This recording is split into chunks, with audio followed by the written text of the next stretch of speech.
Shalom. Tema firman Tuhan yaitu murka Allah. Saat ini Tuhan suruh saya khotbahkan semua kitab Wahyu. Karena hari-hari ini benar-benar hari-hari yang terakhir. Tidak ada lagi nanti ratusan tahun, tidak. Zaman Bapa sudah berlalu, zaman anak, sekarang yang terakhir zaman Roh Kudus. Wahyu pasal 14, ayat yang ke-14, tema firman Tuhan di hari ini, murka Allah. Temanya, murka Allah. Ayat yang ke-14, pasal 14, Lembaga Alkitab Indonesia memberikan perikop, tuaian di bumi. Dan aku melihat sesungguhnya ada suatu awan putih, dan di atas awan itu duduk seorang seperti anak manusia atau Yesus dengan sebuah mahkota emas di atas kepalanya dan sebilah sabit tajam di tangannya. Saudara, saya mau katakan, berbahagialah orang Kristen yang menjadi tim penuai di akhir zaman. Tim penuai. Ada jumpa pers dari Bapak Prabowo dan Pak Gibran. Orang-orang partai bangga. Partai pendukung ada di kiri, ada di kanan. Mungkin sekitar 15 orang di belakangnya Pak Prabowo. Bangga. Kami yang menjadi tim pemenangan Prabowo Gibran bangga. Begitu juga kemenangan di Maluku Utara. Ketika Ibu Shirley berdiri, ada di belakang.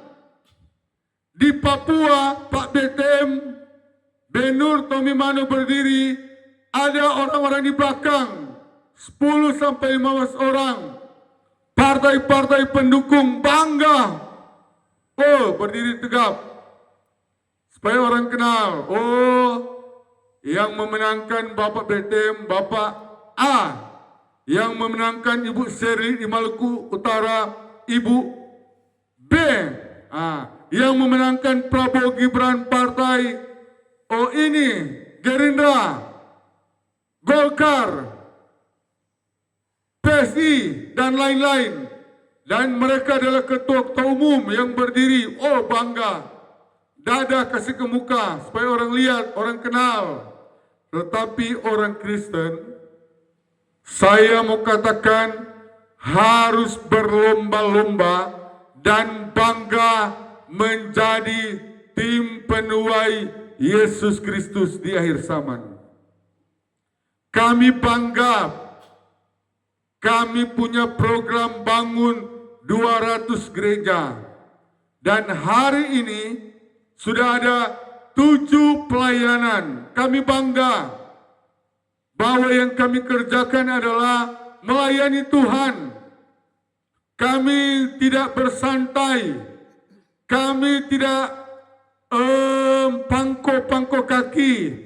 Kami tidak duduk-duduk manis. Tetapi kami mau mengerjakan Wahyu pasal 14, tuaian di bumi. Amin. Amin. Sudahkah saudara berlomba? Kalau belum, cepat-cepat sekarang mendaftar di gerejamu. Kalau belum, cepat-cepat bergerak. Jangan sampai terlambat. Ya.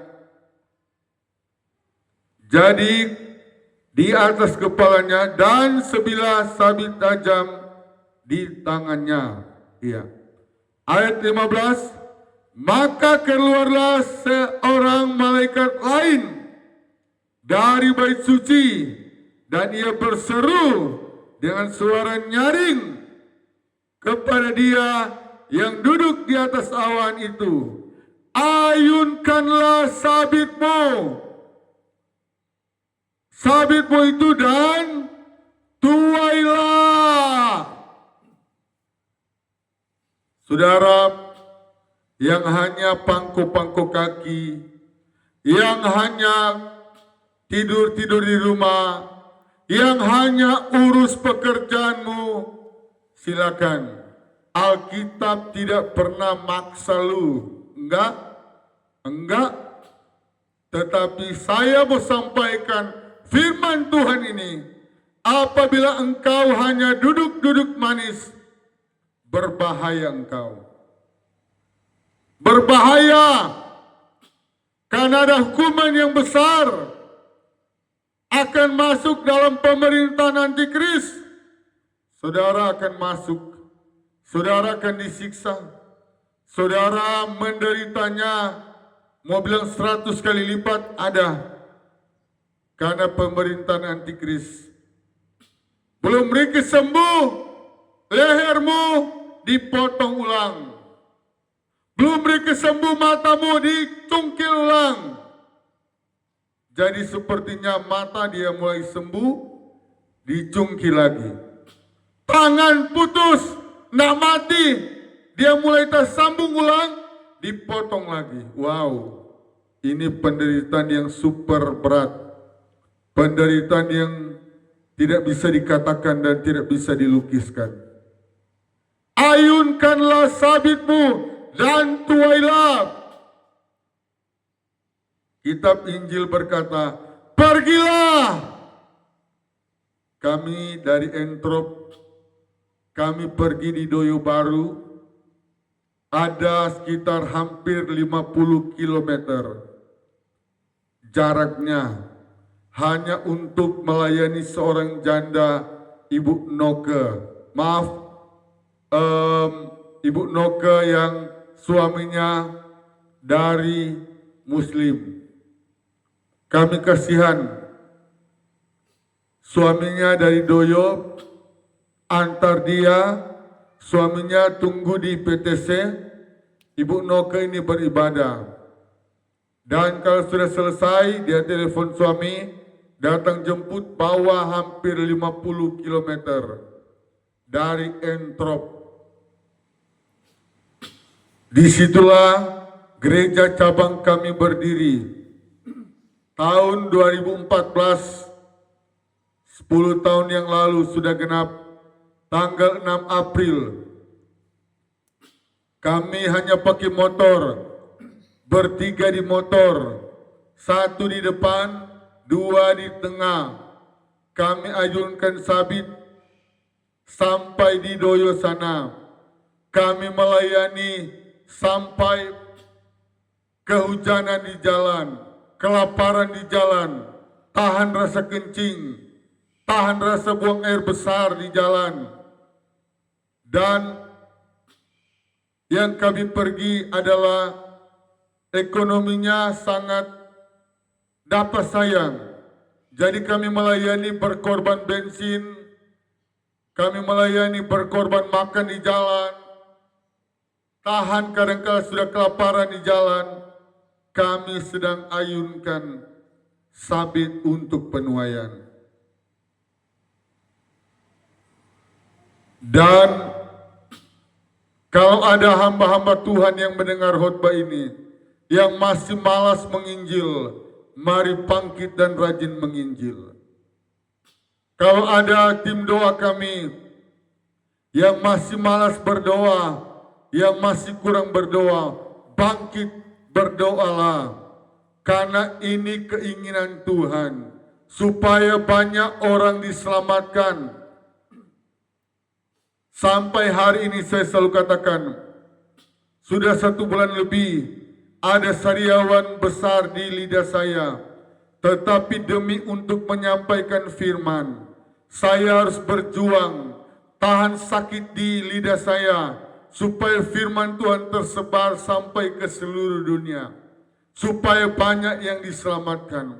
Mari pelajari terus kitab Wahyu, karena kitab Wahyu dari 66 kitab mendapatkan keistimewaan, satu-satunya kitab yang paling terakhir, dan memuat berita akhir zaman secara lengkap dan sempurna.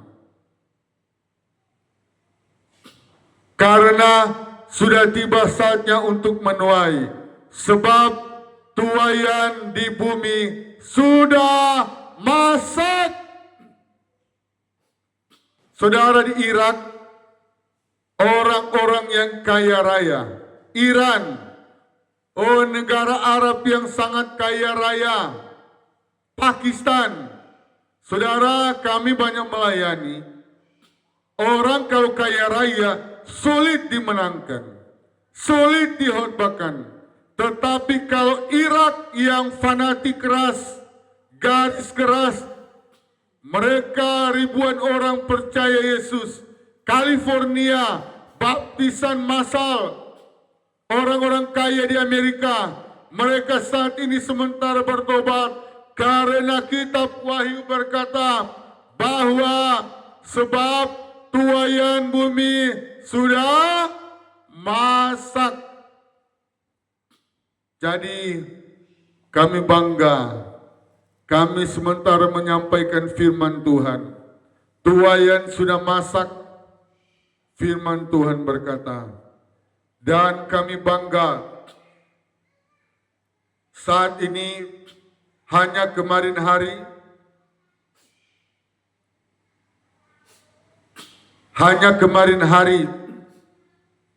kami Alpa berkhotbah, tetapi hari ini kami mau tebus, kami mau berjuang.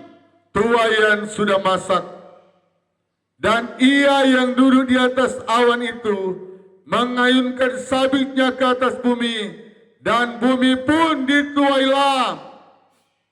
Tuhan, kami mohon, ayunkan sabit-Mu yang tajam di Jayapura, di Sentani, di Makassar, di Aceh, di Sumatera, di Buton, di Ambon. Ayunkan sabit-Mu di Timika, ayunkan sabit-Mu di Manado, ayunkan sabit-Mu di Sulawesi Tenggara, di Sulawesi Tengah. Ayunkan Tuhan. Kami mohon, biarlah Pondok Daud mendapatkan anugerah untuk memegang sabit-Mu yang tajam. Biarlah Pondok Daud dan Daniel, kami mau pakai sabit itu Tuhan, untuk memenangkan jiwa di kota Jayapura ini. Doa kami, sudah ada satu bar yang tutup, yaitu Bar Boulevard. Dan doa kami Tuhan supaya bar-bar yang banyak sekali di Entrop, timung-timung yang banyak di Entrop, di Jayapura, timung-timung yang menjamur, selamatkan Tuhan. Selamatkan bapak-bapak hidung-hidung belang yang suka ke bar-bar. Selamatkan Tuhan supaya mereka tidak ke bar lagi. Selamatkan tukang-tukang togel, tukang-tukang penjudi online. Banyak polisi di sana, banyak tentara di sana. Ayunkan Tuhan, selamatkan. Bahkan banyak pejabat yang terlibat di penjudi online Tuhan. Selamatkan Tuhan. Ayat 17. Dan seorang malaikat lain keluar dari bait suci di sorga. Juga padanya ada sebilah sabit tajam. Oh haleluya. Tuhan, kami rindu memegang sabit tajam itu Tuhan.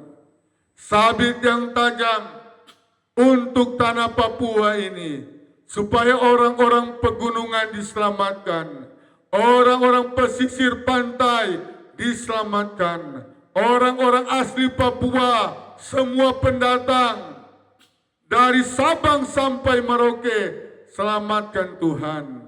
Tuhan, kami percaya kalau Irak Tuhan jamah, Iran Tuhan jamah, Pakistan, India, kami percaya Korea Utara yang sangat ateis, Tuhan selamatkan. Tuhan, kami bersyukur ya Tuhan. Kami hari ini ada sabit tajam yang Engkau percayakan bagi kami. Haleluya. Tuhan, kami rindu itu ya Tuhan. Ayat yang ke-18, dan seorang malaikat lain datang dari mezbah, ia berkuasa atas api, dan ia berseru dengan suara nyaring kepada malaikat yang memegang sabit tajam itu. Katanya, ayunkanlah sabitmu yang tajam itu, dan potonglah buah-buah anggur di bumi, karena buahnya sudah masak. Wow. Ada banyak penuaian terjadi di akhir tahun ini, di hari ini, karena kami selalu berseru. Firman Tuhan semakin banyak kali dihotbahkan, semakin banyak kali diserukan. Raja di atas segala raja, dia akan melaksanakan firman-Nya. Karena dia tidak tahan, Yesus tidak tahan. Oh, Pendeta Fani, walaupun mulutnya sariawan, dia mau menyampaikan firman Tuhan. Dia tidak pernah berhenti menyampaikan firman Tuhan. Dan kami percaya semua khotbah kami Tuhan mendengar dan Tuhan sementara melaksanakannya. Haleluya, haleluya. Ayat yang ke-19. Lalu malaikat itu mengaitkan sabitnya ke bumi dan memotong buah pohon anggur di bumi dan melemparkannya ke dalam kilangan yang besar, yaitu temanya adalah murka Allah. Oh, jadi pohon anggur di bumi ini adalah berbicara orang-orang Kristen yang so tahu firman cuek aja lagi, so tahu firman ngapain. Pendeta Fani nggak perlu didengar, dia kan nggak terkenal, ngapain dia, nggak perlu saya dengar. Tetapi saya mau katakan, ada saatnya malaikat yang lain yang mengayunkan bahwa sabit ini mengayunkan sabitnya ke bumi. Jadi ternyata ada dua sabit. Yang sabit pertama, sabit untuk penuaian jiwa-jiwa. Sabit yang kedua adalah sabit yang berbicara murka Allah. Sabit yang berbicara, ya ayat 19, ayat pokok kita. Lalu malaikat itu mengaitkan sabitnya ke atas bumi dan memotong buah pohon anggur di bumi dan melemparkannya ke dalam kilangan besar, yaitu murka Allah. Jangan main-main. Yang masih berbuat dosa, stop. Tapi kalau mau lanjutkan dosamu, silakan, nggak ada yang larang lagi. Silakan kau berbuat dosa. Yang belum percaya, silakan nggak percaya. Tetapi ada sabit tajam yang Tuhan sudah siapkan, yaitu murka Allah. Yang di sini buah pohon anggur di bumi dan melemparkan ke kilangan. Dan ayat yang terakhir, dan buah-buah anggur itu dikilang di luar kota. Oh, yang di luar kota artinya yang di luar Tuhan. Yang suam-suam kuku, firman Tuhan dari Ibu Gembala tadi, dimuntahkan. Yang orang Kristen keras sakti, oh mau-maunya dia, mau ibadah, emangnya urusan lu Pak Pendeta, urusan gue dong. Oh silakan, Pendeta Fani nggak pernah paksa kok. Pendeta Fani nggak pernah maksain lu, silakan. Mau-maunya lu, silakan, nggak apa-apa. Tetapi ingat, firman Tuhan harus disampaikan. Firman Tuhan harus diberitakan. Kalau kami yang memberitakan, Tuhan tanya, kenapa di jemaatmu tidak selamat? Kalau kami memberitakan, kami tidak ada hutang dengan Tuhan. Tapi kalau kami cuma diam-diam, cuma tidur-tidur, justru Pendeta Fani yang pertama dilemparkan di api neraka. Tetapi kalau kami menyampaikan, Pendeta Christine menyampaikan, tanggung jawab kami aman dengan Tuhan. Dan buah-buah anggur itu dikilang di luar kota, dan dari kilangan itu mengalir darah.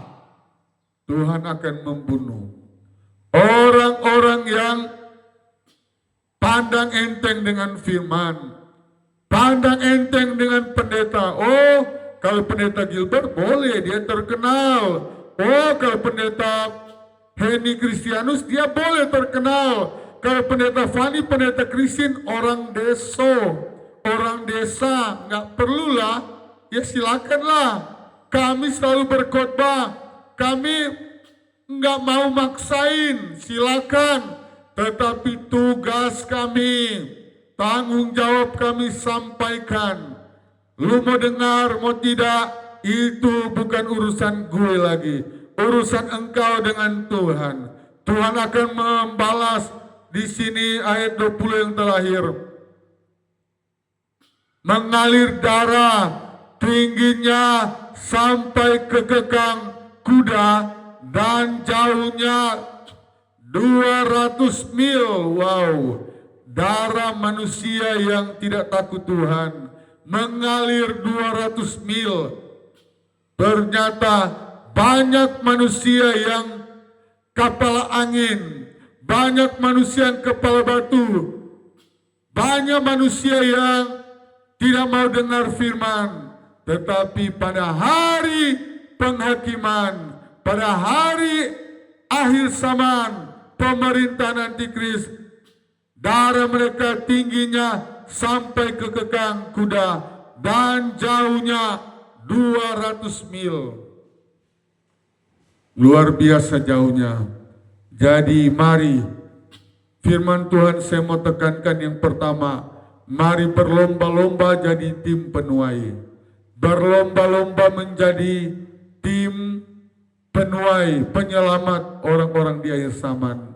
6 anak kami tidak bikin mereka masuk sarjana hukum supaya satu kali dong terima gaji ratusan juta. Kami tidak bawa mereka jadi dokter. Kami tidak persiapkan mereka jadi insinyur. Kami tidak persiapkan mereka jadi kepala di bank, jadi wali kota, jadi gubernur. Tetapi 6 anak kami persiapkan menjadi tim penuai. Sebelum mereka keluar dari kandungan ibu gembala, saya sudah nasarkan kurang lebih 20 tahun yang lalu. Tuhan, kalau seandainya saya menikah, berapapun anak yang Tuhan berikan bagi kami persembahkan mereka untuk jadi gembala. Dan puji Tuhan, anak yang tertua, Yedija Salomo Tambun, sudah sekolah Alkitab dan sudah menjadi tim penuai di akhir zaman ini. Mari, ketika merayakan perayaan Pranatal, jangan ada jemaat yang malas tahu. Jangan ada orang Kristen yang mereka saja. Seberapa kemampuanmu yang ada. Kalau engkau cuma mampu tenagamu, sumbang tenaga. Kalau engkau cuma mampu cuci piring di gereja, di selesai acara. Kalau Tuhan engkau cuma punya mampu menjadi kostor, membersihkan gereja, silakan. Asalkan jangan engkau cuma tiki-tiki pinggang. So kerja aman. Tuhan paling benci orang yang cuma jago perintah, cuma jago mulu-mulu, cuma jago usul, cuma jago mempersalahkan gembala. Tuhan sangat benci. Tetapi Tuhan mencari, Tuhan melirik orang-orang yang suka melayani, yang tulus hati melayani, yang tulus hati berkorban. Saya berterima kasih ketika kami umumkan laki-laki pakai dasi merah, ada jemaat yang sudah membelinya, dan saya percaya jemaat yang dengar-dengaran itu Tuhan akan memberkati dengan luar biasa. Saya yakin akan muncul di jemaat Pondok Daud konglomerat secara rohani, konglomerat secara jasmani. Haleluya. Tuhan memberkati. Maranatha, Tuhan Yesus datang kembali. Mari jemput kedatangan Tuhan.